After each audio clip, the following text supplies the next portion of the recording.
What is your opinion on voter ID regulations? Scott Noble.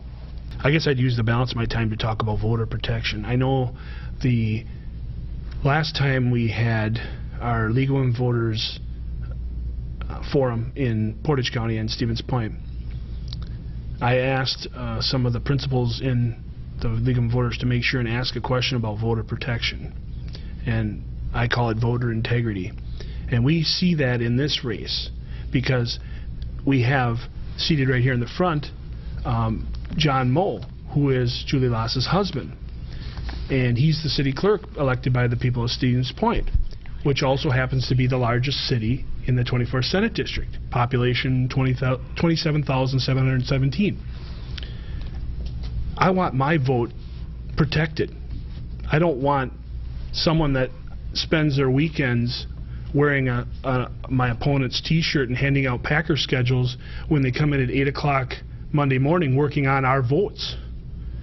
And it doesn't just apply in this race. It would apply in the presidential race. My opponent has done rallies for the president, and her husband's going to count the votes in the presidential election in Stevens Point. So the question I pose to the public at large is this a conflict of interest? Does it have the appearance of impropriety?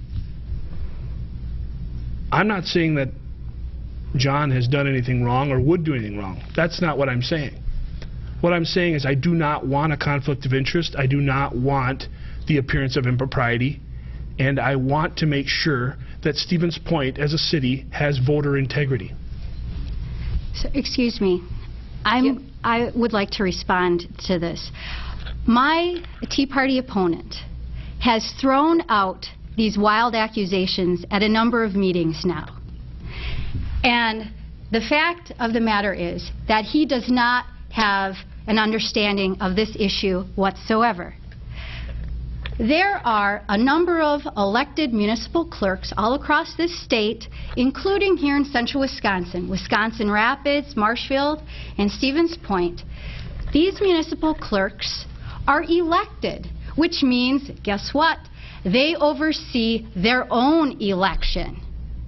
There are strict security laws and statutes on the books to make sure that there is ballot protection and integrity. And the fact that my opponent would result to this type of attack just shows how desperate he is in this race. We're going to go to the next question, and we're going to start with you, Scott Noble.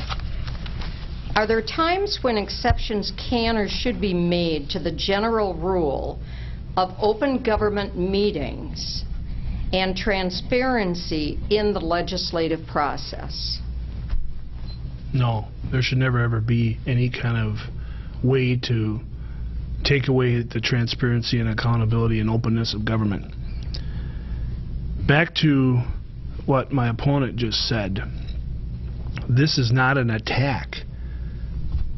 All I'm trying to say by bringing this up is not based on any desperation. All I'm trying to do is talk in favor of voter protection. I'm against voter suppression. We're talking about this issue of voting. And I want to make sure that there's no one in the 24th Senate District, no one in the city of Stevens Point that has their vote somehow not counted. I don't want to see any disenfranchisement.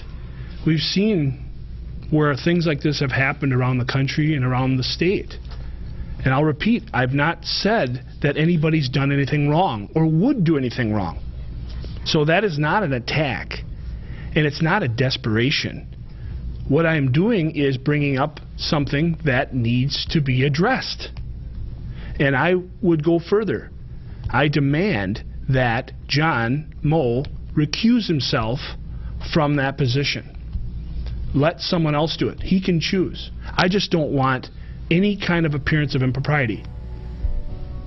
It's not a desperation move. It's not inappropriate to bring up an issue.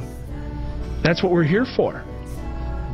So I think when we're talking about voter protection and voter suppression, and I would call it voter integrity, it's a very important issue, and we need to deal with it by having him recuse himself.